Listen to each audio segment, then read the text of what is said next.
Well, good morning. It's Michael Hutchings with Custom Home Life, and this morning we're going to do about a 90-minute presentation down into 30 minutes called the Custom Home Perspective. And I've been trying to record or get this memorialized out to more people, and it's kind of the compilation of what we're doing the show about as it relates to custom homes. So I'm going to go through that presentation and talk about the areas that we cover. But Custom Home Life brought to you by Nevada Title this morning, and we're going to talk about the custom home perspective. And I'll tell you, it's a really interesting subject, custom homes in Las Vegas. I've said it a million times before.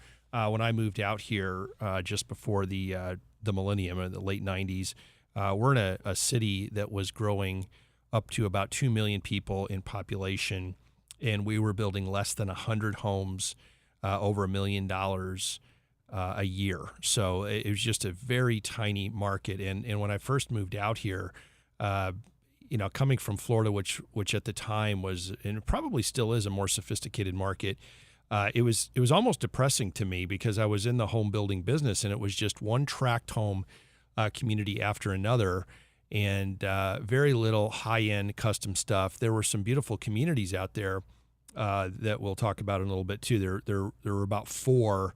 I guess there are four now. There were about, I guess, one or two at the time, maybe three, where you could even fathom investing in a multi-million-dollar home. So it is a pretty interesting business, and it really, I guess, once the Depression wore off, and I kind of mean that facetiously, I got really excited about it because I felt like I was at the beginning of something new.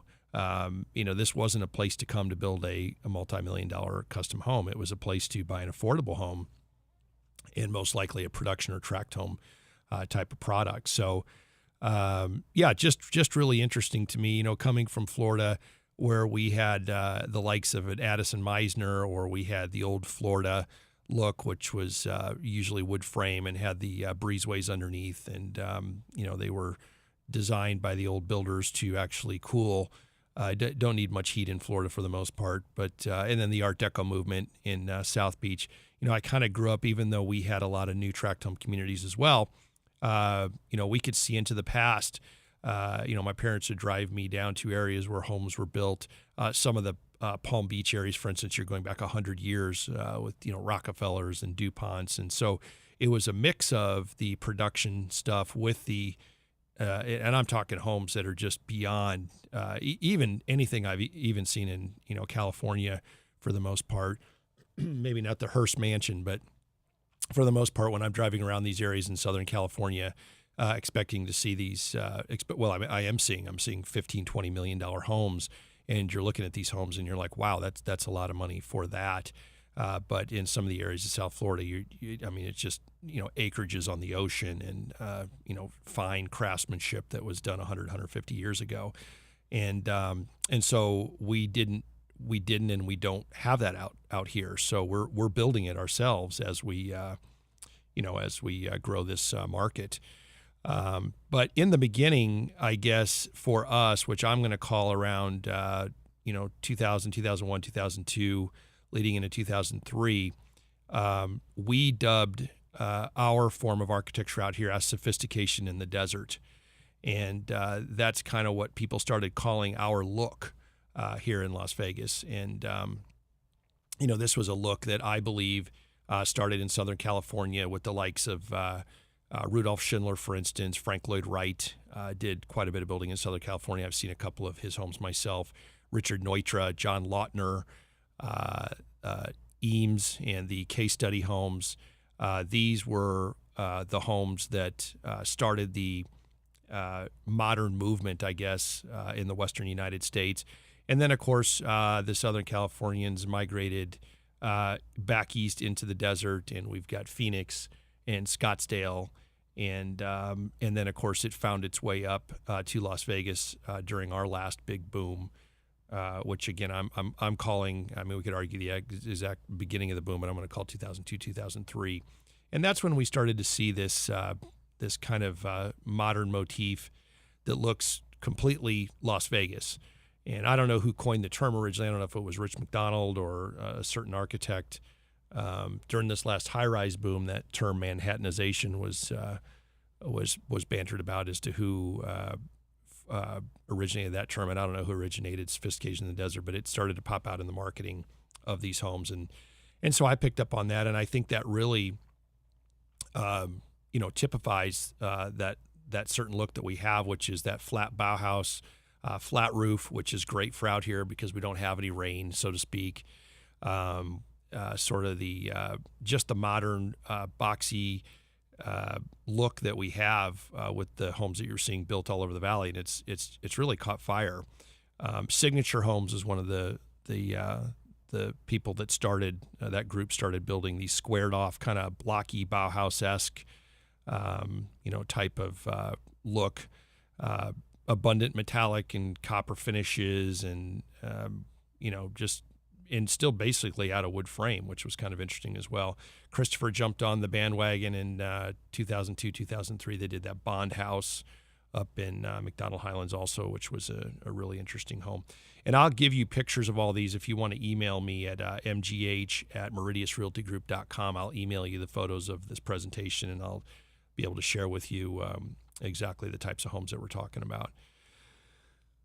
Last year, the New American Home, built by Blue Heron and the Merlin Group, they kind of changed things up a little bit, and I've worked with the same type of materials as well. They started doing the poured concrete homes done out of the ARCs or the ICF construction, and that's changed everything. As far as construction goes here in the desert, you're seeing that stuff pop up all over the place: 1-story, 2-story homes, basement homes.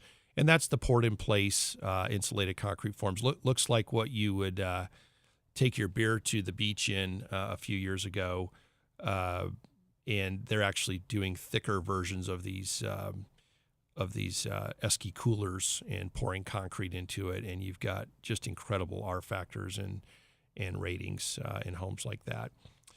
But so the question I hear the most is what is it going to cost me to build one of these custom homes? And truthfully, until we see a set of plans and we see exactly what kind of construction we are going to be building with, it's really kind of hard to tell. So we'll generally give a price based on what our clients are telling us they want, and that'll generally start about the 150, 175 range, and then it can go up to the ridiculous. It can go up to $1,000 a foot, depending on what type of product that you're building out of, and how expensively you want to finish the home with, as far as stones and woods and custom doors and custom glazing and windows. So that's really up to the client themselves. But I like to say that I can build a custom home starting at about $150 a foot. In fact, I built my own custom home, which I think is, I'm not going to call it a remarkable home, but it's a very nice home. And we were able to, with land, bring that house in at $150, $160 a foot. So that's kind of where it starts. I alluded earlier about the areas that you can build these types of homes in Las Vegas. And you can pretty much build a custom home anywhere you want to build a custom home, but if you're looking for optimal return on your investment, whether you're living in it or you're building a speculative project, the top 4 areas in Las Vegas, and I've mentioned it before, I don't think I can mention them enough, but top 4 areas are going to be the Ridges in Summerlin, and there are closings in Summerlin, even post-crash, at over $1,000 a foot. So let that resonate a little bit. In a new growth hypermarket, actually closing houses at over $1,000 a foot. That's something you'd see beachfront, but it's happening here. It's not happening every day. I think Ken Lohman actually closed that home up in the Ridges, and that was at the depths of the market crash, which is really kind of cool. Augusta Canyon down in Southern Highlands, some of the Southern Highlands estates areas. There are a few areas that you'd call estates.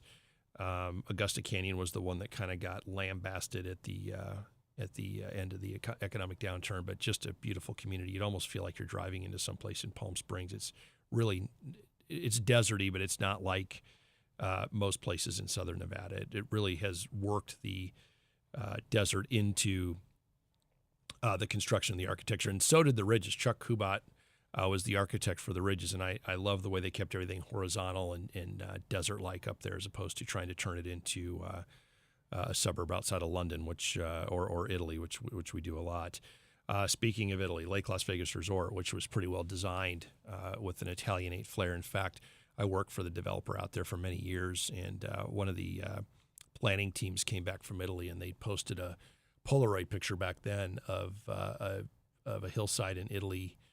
I think it was near Ravello, and then a picture of Lake Las Vegas, and honestly, we couldn't tell the difference. So that was designed to look like the Italian countryside, and in some cases, a French countryside, and they've pretty well pulled it off, I think. But and then McDonald Highlands, of course, where we're actively working right now, and that is probably definitely in the top 4 for custom homes. That's going to be all modern construction, like the Ridges, and less traditional than than what you'd see in some other areas around town. So, and then the physical construction process. Everybody asks about that. How long is it going to take to build a custom home? And as far as pulling the permit, I can probably build most custom homes in about a year to 18 months. As far as the design process goes, we've had houses in design phases for multiple years, a year, 2 years, 3 years. It just depends on how aggressive the clients are in getting the project done. Some of them are not in a hurry. Some of them, if it's more of a speculative kind of a merchant type thing where they're looking to get a return on their money as quickly as possible, can probably do the entire process in about 18 months. But it's pretty tough to do it any quicker than that. And one of the concepts about custom homes that I like to explore with people in detail is I really feel like you're buying wholesale. I feel like you're ordering all your materials and all of your labor at cost plus. In other words, you know exactly what your lumber costs are. You know exactly what your stone costs are, and so I argue that you're really buying wholesale. So if you're in the market for a Rolls Royce and there's a sale on Rolls Royces, that's great. If you're not in the market for a Rolls Royce, then the sale does you no good. So if you're not in the market for a custom home and looking to spend upwards to $1 million and beyond, the fact that you're buying wholesale, I don't even know if that helps or not. But if you are in that price range and that is something that you want to embark on, you're probably getting as good a deal on a house as you can get on any house, because you're certainly not buying wholesale when you're going into a production home model center. And there are different ways to build with custom. You can go cost plus, which is the way I like to build, where I pretty much share the cost of construction and negotiate my fee up front, so everybody kind of knows what costs are and what's going on. And then there are more retail type builder situations where you go in and pick out a model, and no one knows what the cost of that home is. You've agreed to pay whatever they're offering it for sale, and if the builder's making 30% or 40% or 100%, that's inconsequential at that point. You're just buying a retail product. And then guaranteed maximum price, which they call GMP. That's kind of more of a commercial deal, where you embark on a project, but you guarantee to get it done at a certain price point. Fixed fee, and then there are percentage-based deals where you're paying someone 20% over cost, or whatever percentage that you have agreed on. But I think cost plus, and that's the way I've done it for a number of years now. I think everybody knows what's going on.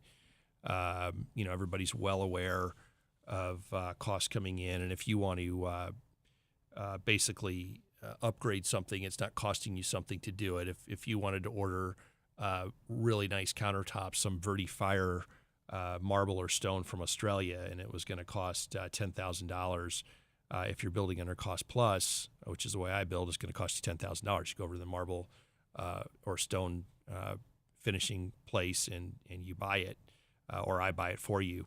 If you're going percentage, every time you order an upgrade, a builder building off percentage, of course, makes a profit. So it's in their best interest for you to spend as much money as possible on your project. Whereas with cost plus, the goal is to keep it as affordable as possible.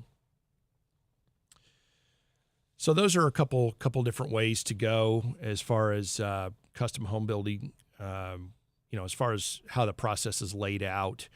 Just I'm talking in round numbers, just some hardcore numbers that I've dealt with, either with my own building company or when I've been working for other building companies.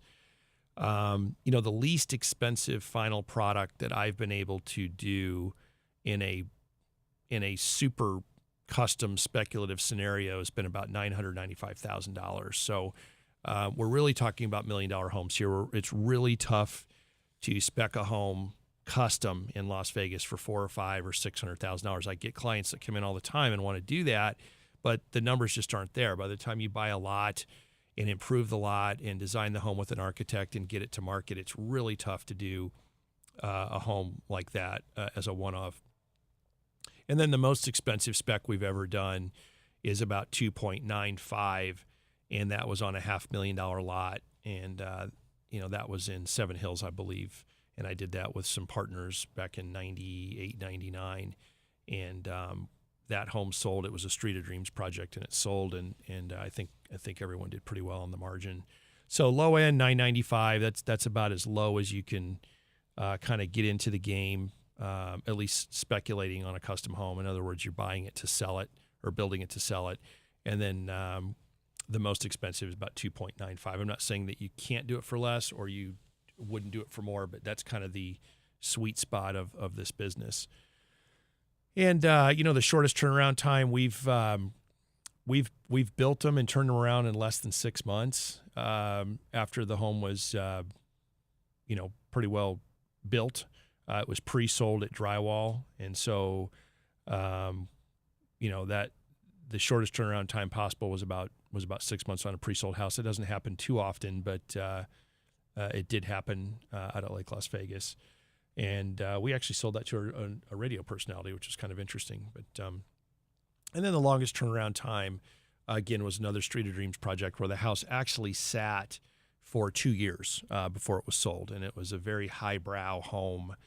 I remember this home vividly because it had a 2-story closet. You could actually walk into the house and take a stairway up or down in this giant room of all milled woodwork, and you could literally walk around the catwalk of your closet, walk downstairs, and go to the downstairs of your closet. One of the most amazing things I'd ever seen. Unfortunately, it was built around the time of that .com crush. There was the original .com boom and then the .com retraction, and that house sat for about 2 years. I still think the group made money on that house. I don't think we lost money actually on that house. It was not sold nearly as quickly or for as much as we would have liked to have seen the house sell for, but I still think we made money on that house. So pretty good business to be in overall.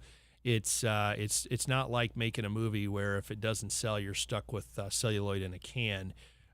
With custom home building, you're pretty much, you've got an appreciable asset other than, of course, this last go around, which I hope we'll never live to see again, where there was huge retractions in the market. But for the most part, I don't think we'll ever see anything, like that down the road. So worst case scenario, it may not sell as quickly as you think, or it may not sell for as much as you think. And sometimes it sells faster and for even more money, depending on where you're at in the market. But overall, pretty good business to be in.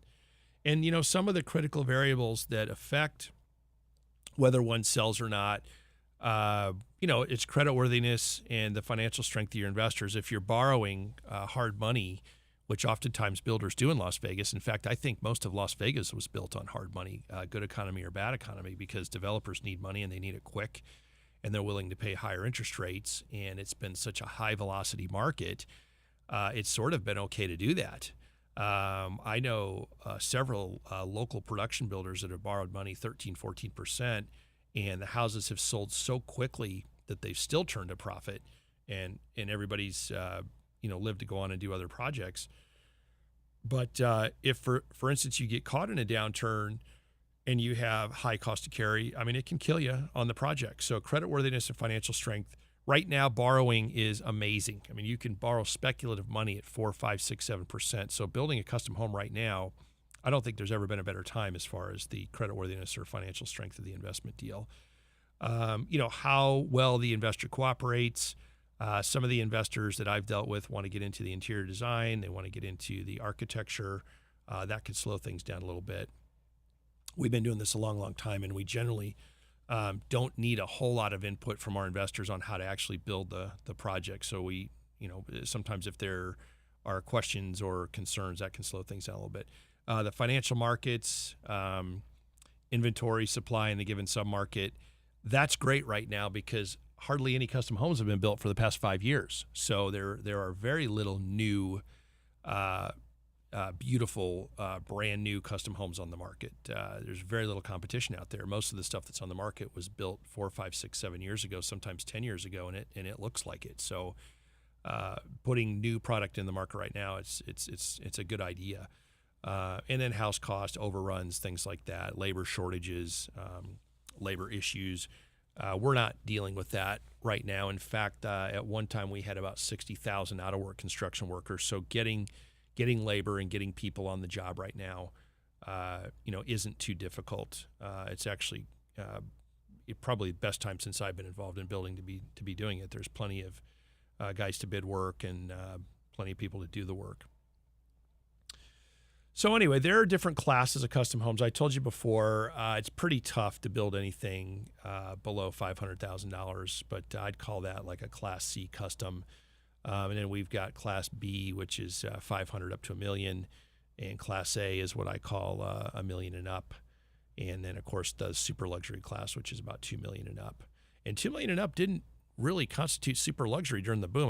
Our average home was about 1.6, 1.7 back then, but as time has gone on, a $2 million home in today's market in Las Vegas is a lot of home. I don't even know if I could fill a budget sheet up on $2 million right now, and that would be with every possible thing you could put in a home right now. I mean, it's just the affordability factor is just really good.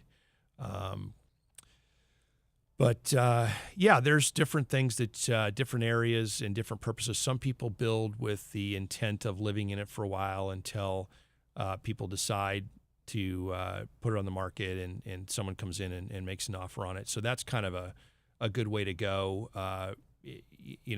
We can come back in and freshen up a house even after somebody's lived in it for a couple of years and make it look brand new. So that's kind of a hedge on your product.